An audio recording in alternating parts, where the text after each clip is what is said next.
Hay muchos tipos de creyentes, pues el teísmo no es un bloque homogéneo de pensamiento y de conducta, como suelen pensar algunos ateos. Hay creyentes que viven su fe con intensidad y entusiasmo, y hay creyentes desapegados y escépticos. Boring. Hay creyentes fundamentalistas que hacen una interpretación literal de la Biblia, que creen que el mundo fue creado en 6 días, que la humanidad desciende de Adán y Eva, y que Dios se preocupa por los detalles de la vida cotidiana de los humanos, especialmente por los detalles de la vida sexual. Hay creyentes más mesurados y sensatos, que viven su fe con convicción, pero sin creerse todo lo que pone en la Biblia. Hay creyentes por costumbre, que aceptan las doctrinas de la Iglesia y que participan en los actos rituales sin plantearse demasiadas preguntas. Y hay creyentes que piensan y actúan como si no fueran creyentes.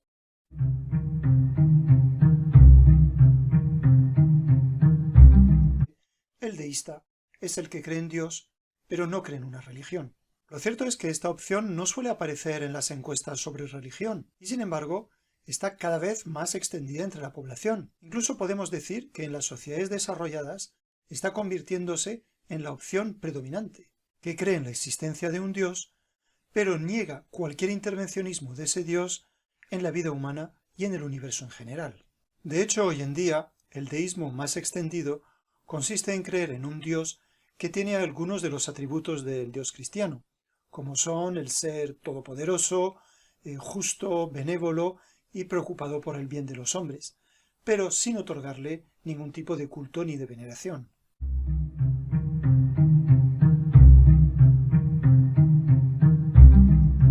Este término se usa comúnmente para designar la postura de los que ni niegan ni afirman la existencia de Dios, porque piensan que es imposible tener ningún tipo de conocimiento ni de certeza al respecto.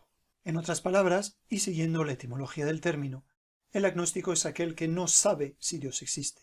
El agnosticismo también tiene muchos niveles y matices, al igual que el teísmo y el deísmo, y de hecho se han dado muchas clasificaciones, que si agnosticismo ateísta, que si agnosticismo fuerte, débil, pragmático, pero yo creo que los agnósticos se podrían reducir a 3 tipos esenciales. El primero sería el agnóstico intelectual, que es aquel que piensa que no hay suficientes pruebas ni datos para saber si Dios existe o no, y de todas formas, la pregunta de la existencia de Dios es inaccesible para el conocimiento humano. El segundo tipo de agnosticismo es el que podríamos llamar el del agnóstico escéptico, que es aquel que no cree en el Dios teísta, no cree en el Dios cristiano principalmente, pero no quiere descartar la posibilidad de la existencia de algún tipo de divinidad. Y el tercer tipo de agnosticismo sería el del agnóstico indiferente, también llamado apático. Es el caso de la persona que no sabe si Dios existe o no, y que no tiene ninguna opinión ni a favor ni en contra, principalmente porque lo considera irrelevante. Con lo cual la frase que mejor definiría esta postura sería: ni lo sé, ni me importa.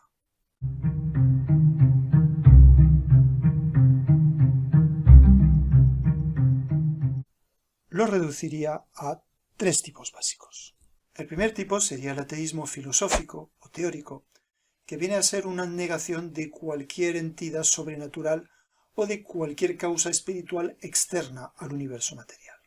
Eso sería, por tanto, la negación de la idea absoluta de Dios, sin entrar a considerar los dioses de las religiones por ser irrelevantes. El segundo tipo de ateísmo, que es el más frecuente entre los que se definen como ateos, es el ateísmo práctico, que es el caso del que no cree en los teísmos, por ejemplo, el que no cree en el Dios bíblico. Y el tercer tipo de ateísmo, más común entre los jóvenes, es el ateísmo por indiferencia. Es el caso de la persona que no cree en Dios, no por razones filosóficas ni por rechazo de la religión teísta, sino por ausencia de fe, por desinterés, por desafección, de donde la pregunta por la existencia de Dios no se considera como algo relevante ni necesario para la vida. Y como hemos visto antes, esta actitud se parece bastante a la del agnosticismo apático.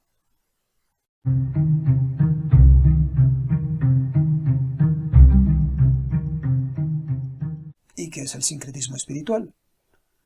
Pues es el resultado de la pérdida de fe en los modelos teológicos tradicionales lo que ha hecho surgir nuevas formas de religiosidad. Seguro que todos hemos conocido personas que mezclan creencias del budismo, del hinduismo con el cristianismo, que creen en el karma, en la reencarnación, en los chakras, o personas que creen en la astrología, en la adivinación, en las cartas del tarot, en la magia, personas que creen en ángeles, en espíritus, en energías, incluso personas que creen en deidades del paganismo antiguo. O sea que nos podemos hacer una religión a la carta.